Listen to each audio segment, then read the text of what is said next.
देखिए, आपको याद होगा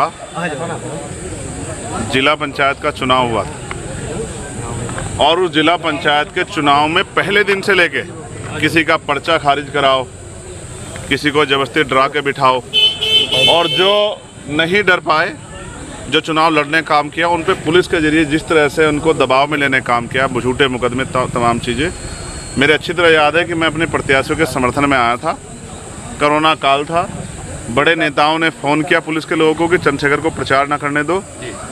3 गाड़ियों से हम लोग प्रचार कर रहे थे, परमिशन का कार्यक्रम था, सब कुछ, लेकिन पुलिस ने झूठे मुकदमे लिखे अपने नेताओं को, सरकार के नेताओं को खुश करने के लिए। उन्हीं का परिणाम।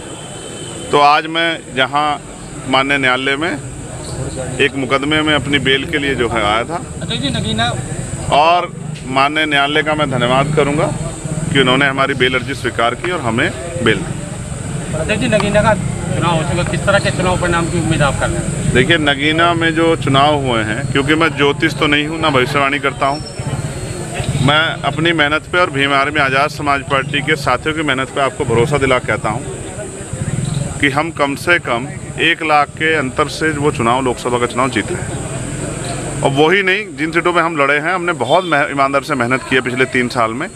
2022 का चुनाव हारने के बाद हमने ये तय कर लिया था कि हमें इस अपमान को सम्मान में बदलना है, तो हमने जन समर्थन अपने पक्ष में करने के लिए तमाम लड़ाइयाँ लड़ी, तमाम संघर्ष के। 69 शिक्षक भर्ती भी उसमें ही है, पुलिस भर्ती भी उसमें ही है, अग्निवीर का मामला भी उसमें ही है, और जो हाथरस से लेके, और अब हमारे कंधे पर जिम्मेदारी है कि 2 अप्रैल जैसे झूठे मुकदमे लगा के जिस तरह से सरकार ने जुल्म किया दलितों पे, और जो आज धर्म जाति के आधार पे मुसलमानों पे, पिछड़ों पे, किसानों पे जो जुल्म हो रहा है, उसको रोकने के लिए हम उनकी मजबूत आवाज़ बनेंगे। अध्यक्ष जी, इंडिया गठबंधन इस बात को कह रहा है कि जो भाजपा है, दोनों दल दावा कर रहे हैं कि भाजपा आ रही है, इसको लेकर क्या कहना है, जो संविधान बदलने के बारे में बात की? देखिए, बात ये है कि आरएसएस और भाजपा की शुरू से जो मंशा रही है, वो संविधान के बड़े समर्थन में नहीं रही, और जिस तरह के उन्होंने कार्य किए हैं और जिस तरह से तानाशाही का एक दौर चल रहा है, तो एक अविश्वास जनता के मन में भी पैदा हो गया। और आरक्षण तो खत्म ही समझिए ना, आप आरक्षण को वो कह रहे हैं कि संविधान आरक्षण, तो आप महसूस कीजिए 69,000 शिक्षक भर्ती में 20,000 पदों पे घोटाला हुआ।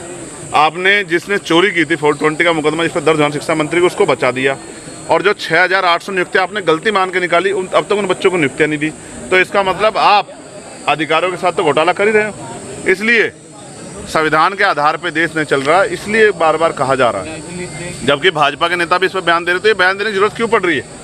तो बयान देने की जरूरत इसलिए पड़ रही है कि आपने जो काम किए हैं उससे जनता में विश्वास पैदा हो गया कि आप संविधान को नुकसान पहुंचा रहे हो। और आपके नेता भाषण दे रहे हैं, कई आपके नेताओं ने इस तरह के भाषण दिए कि हम संविधान को बदल देंगे।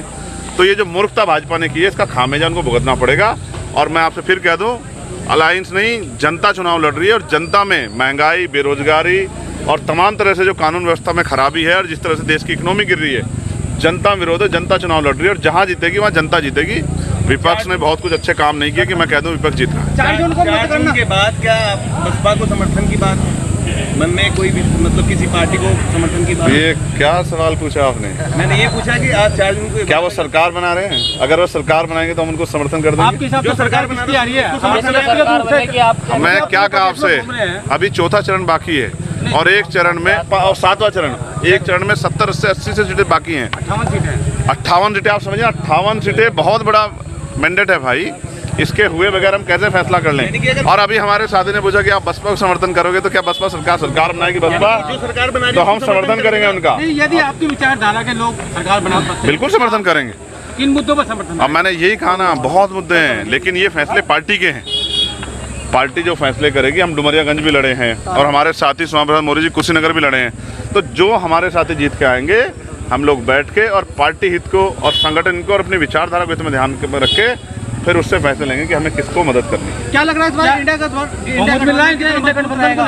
अब ये तो मीडिया के लोग बता सकते हैं भाई। मीडिया के लोग उनकी बहुत सारी बातें दिखा रहे हैं, तो मीडिया के लोग ही जनता को बता सकते हैं। पेट्रोल के दाम की बात करते हैं, आप लोग नहीं समझ पाते हैं। पेट्रोल के दाम की बात करते हैं, डीजल के दाम की बात करते हैं, और कुछ नहीं। जितना मैंडेट उनको जनता ने देना था दे दिया।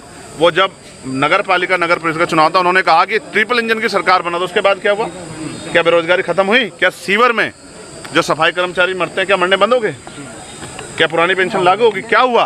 ठेकेदारी खत्म होगी? क्या अच्छा स्कूल, कॉलेज, यूनिवर्सिटियां बना दी आपने? तो आप धर्म के नाम पे वोट मांग रहे हो और ये ज़्यादा दिन चलेगा नहीं। जनता एक समय तक चीज़ों को सुनती है, उसके बाद जनता उससे ठगी सी जाती है। अब ठगी गई जनता, इसलिए भाजपा का की विदाई तय कर रही है। ठीक है।